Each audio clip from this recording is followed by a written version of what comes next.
안녕하십니까. 한국과학기술기획평가원 김병은 연구원입니다. 저는 기획 공고 접수 부분과 관련해서 시스템 사용 시 유의하셔야 될 사항과 기능이 변경된 부분을 중심으로 설명드리도록 하겠습니다. 우선 사업 기획 부분입니다. 사업 기획 관련해서 시스템 이용하실 때 유의하셔야 될 점은 수요조사의 공고문 확인입니다.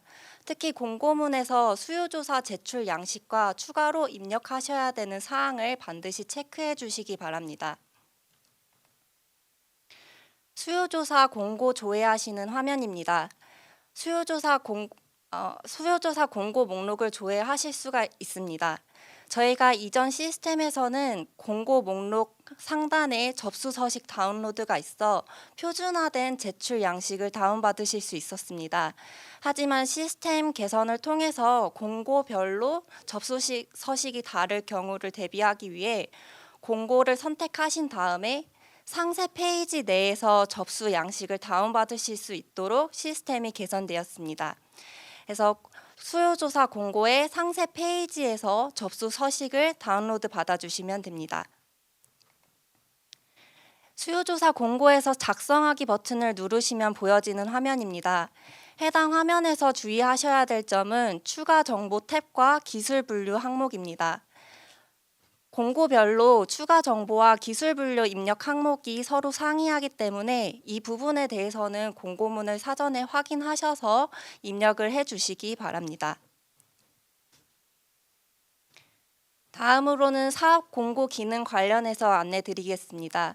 우선 사업 공고와 관련해서 유의하셔야 될 점은 우선 공모 예고 메뉴에서 관심 사업을 등록을 하셔서 사업 진행 일정을 사전에 체크할 수 있다는 점과 공고문에서 필수로 확인해야 되는 사항에 대해서 설명드리도록 하겠습니다. 공모 예고 상세 페이지입니다. 공모 예고에서 관심 있는 사업에 관심 사업 버튼을 클릭하시게 되면은 마이 R&D 페이지에서 관심 사업에 대한 사업 일정을 캘린더 형식으로 미리 확인을 하실 수가 있습니다. 그래서 공모 예고에 관심 사업 등록을 통해서 미리 일정을 확인해 주시기 바랍니다. 다음으로는 사업 공고 메뉴입니다. 사업 공고 메뉴에서 공고 목록을 통해 상세 페이지에 들어가시게 되면 보여지시는 화면입니다. 사업 공고를 확인하실 때 필수적으로 확인해야 되는 사항에 대해서 설명드리도록 하겠습니다. 우선은 제일 상단에 공고 일자를 우선 확인해 주셔야 합니다. 과제 접수를 진행하실 때 신규 채용 인력은 공고 일자를 기준으로 6개월 이전부터 채용된 인력만 신규 채용 인력으로 등록하실 수가 있습니다. 하단의 공고 내역 탭을 보시면은 첨부 파일 항목을 확인하실 수가 있습니다. 과제 접수를 하실 때 제출하셔야 되는 양식이 하단의 첨부 파일 양식으로 다운로드를 받으실 수 있게 구현이 되어 있습니다. 그래서 과제 접수를 하시기 전에 공고 첨부 파일을 미리 확인하셔서 제출하셔야 되는 양식을 준비해 주시기 바랍니다. 다음으로는 자격 조건입니다. 사업 세부 공고 탭에 들어가시게 되면은 자격 조건 항목이 있습니다. 접수자의 소속 기관이 자격 조건에 일치해야지만 접수 버튼을 눌렀을 때 과제 접수 진행이 가능합니다. 만약에 자격 조건에 맞지 않는 소속 기관의 연구자가 접수 버튼을 클릭했을 경우에는 지원 자격이 부적합하다는 안내창이 뜨고 접수 진행이 불가능합니다. 또한 접수 버튼이 조회되지 않는 경우가 있습니다. 이 경우에는 접수 기간이 아니거나 혹은 접수 기간이더라도 해당 공고에 이미 작성하고 있는 계획서가 있을 경우에는 접수 버튼이 조회되지 않습니다.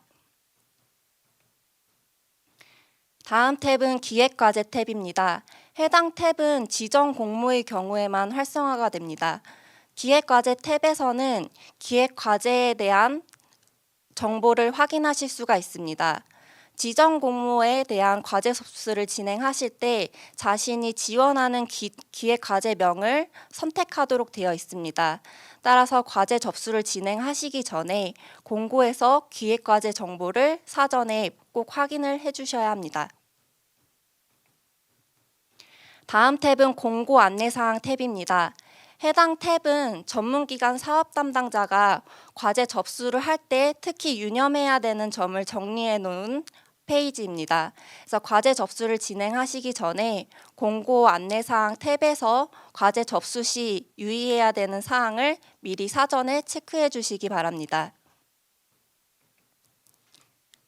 그 다음 탭은 사업 담당자 연락처 탭입니다.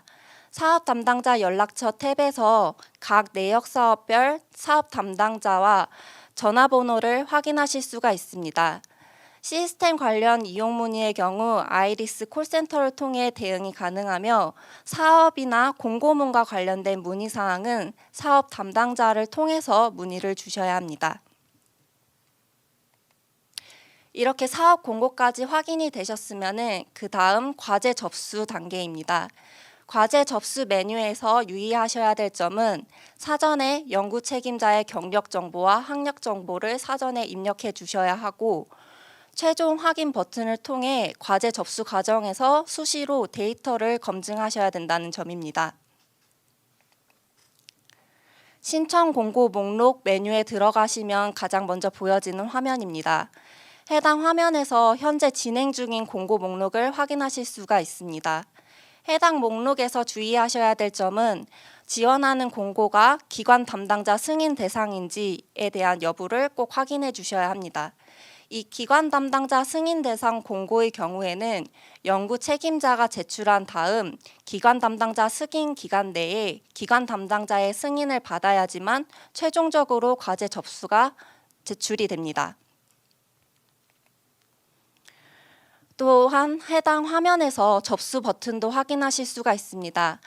앞서 공고 설명에서 말씀드렸듯이 접수 버튼이 미조회되는 경우 접수 기간이 아니거나 혹은 해당 공고에 접수 중인 계획서가 있을 경우에는 접수 버튼이 조회되지 않습니다.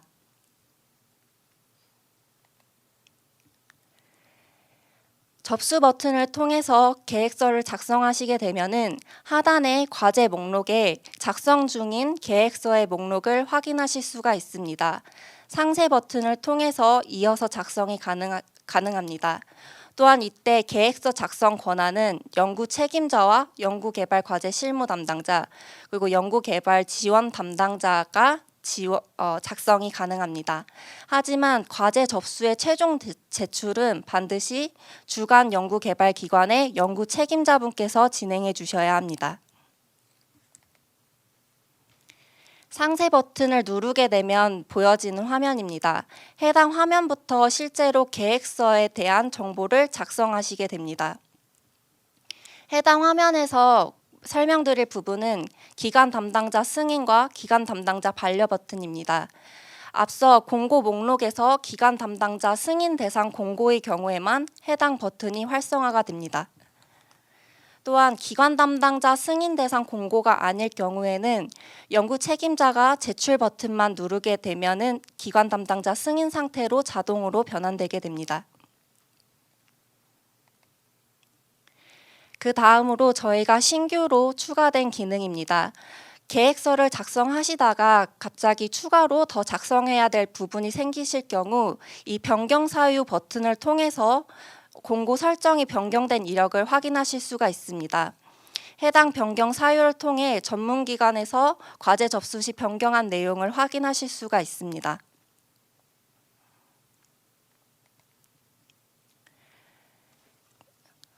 이렇게 확인이 끝나시면은 기본 정보 탭부터 최종 확인 탭까지 각 탭별로 내용을 작성해 주시면 됩니다.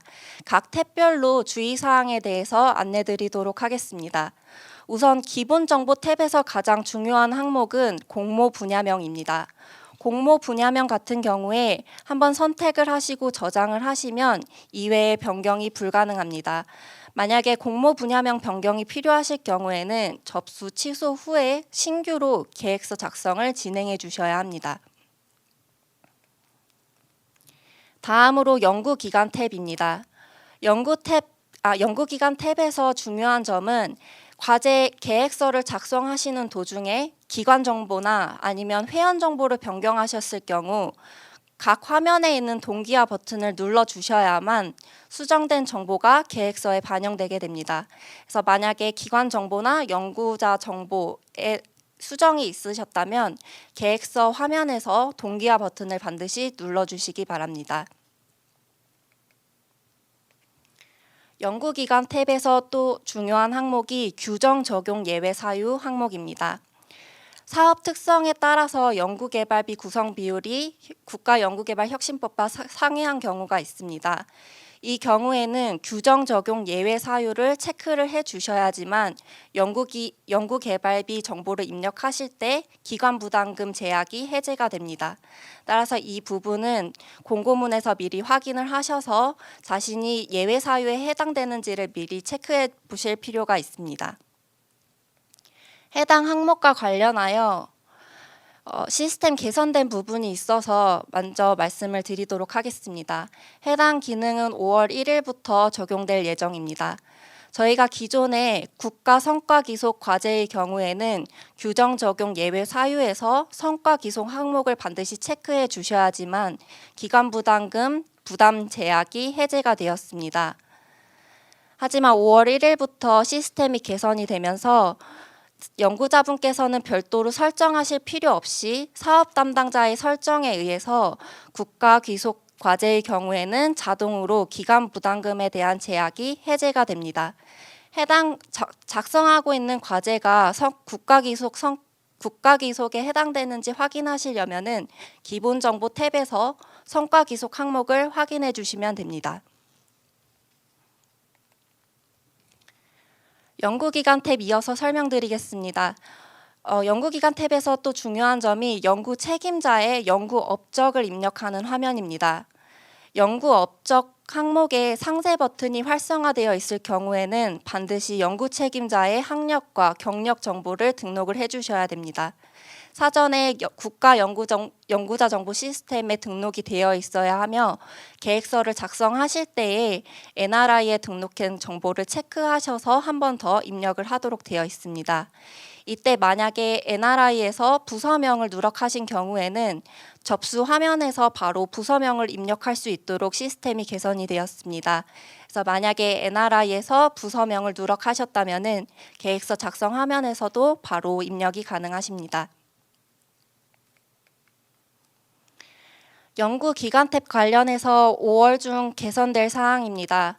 참여 연구원 구성 목록이 많을 경우에 연구원을 일일이 등록해야 돼서 불편한 점이 있으셨을 겁니다. 그래서 저희가 참여 연구원 엑셀 업로드 기능을 제공을 하고 있지만 더욱 편리하게 참여 연구원 목록을 입력하도록 이제 시스템을 개선을 하였습니다. 그래서 연구 책임자분을 먼저 등록을 하시면 해당 연구 책임자의 과제 이력을 확인을 해서 참여 연구진의 목록을 불러오는 기능을 개발 중에 있습니다. 그래서 해당 기능은 5월 중으로 오픈할 예정이며 오픈이 되는 대로 아이리스 공지사항을 통해 안내드릴 예정입니다. 그 다음으로 연구개발비 탭입니다. 연구개발비 탭에서 주의해야 될 사항에 대해서 설명드리도록 하겠습니다.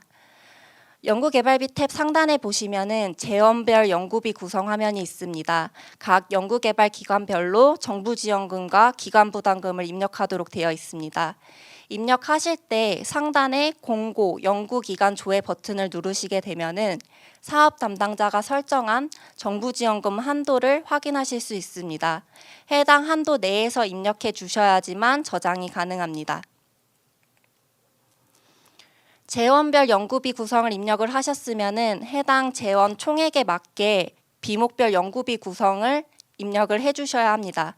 각 세목별로 특정 제약이 있는 세목의 경우에는 안내창 버튼을 통해서 몇 % 이내로 입력을 해주셔야 되는지를 안내 팝업창을 통해 안내를 하고 있습니다. 따라서 비목별 연구비 구성 정보를 입력하실 때 안내창 버튼을 참고를 하셔서 입력해 주시기 바랍니다. 연구개발비 탭 관련해서 5월 중으로 기능 개선될 사항입니다. 연차가 많은 과제의 경우 일일이 모든 연차에 비목별 연구비 구성을 입력해야 되는 불편함이 있었습니다. 이로 인해서 이제 기능 개선을 통해서 한 연차에 비목별 연구비 구성 정보만 입력을 하시면은 다른 연차에 해당 정보를 그대로 복사할 수 있는 기능을 개발 중에 있습니다. 해당 기능도 5월 중에 오픈할 예정이며 오픈이 되는 대로 아이리스 공지사항을 통해서 안내드리도록 하겠습니다. 그 다음으로 첨부 파일 탭입니다. 저희 첨부 파일 항목을 보시면은 첨부 버튼이 있는 항목이 있고 첨부 버튼이 조회되지 않는 항목이 있습니다. 첨부 버튼이 보이지 않는 항목 같은 경우에는 시스템에서 자동으로 생성되는 항목이기 때문에 별도로 첨부를 하실 필요가 없습니다. 따라서 첨부 버튼이 활성화된 항목만 첨부 버튼을 통해서 자료를 업로드해 주시면 됩니다. 또한 자료를 업로드해 주신 다음에 저장 버튼을 누르시게 되면 최종적으로 제출되는 파일을 다시 한 번 더 확인해 주실 수 있습니다. 마지막으로 최종 확인입니다. 최종 확인은 입력하신 데이터를 검증할 수 있는 기능입니다. 데이터를 입력하는 과정에서 수시로 검증이 가능합니다. 그래서 데이터를 입력을 하시면서 최종 확인을 수시로 진행을 해주시면은 누락된 정보나 좀 더 보완해야 되는 정보를 안내 문구를 통해서 확인을 할 수가 있습니다. 그래서 최종 확인을 수시로 진행을 하셔서 데이터를 보완해서 제출해 주시기 바랍니다. 앞서 말씀드린 유의사항을 한 번 더 정리하였습니다. 해당 부분 참고하셔서 시스템 이용에 도움이 되셨으면 합니다. 감사합니다.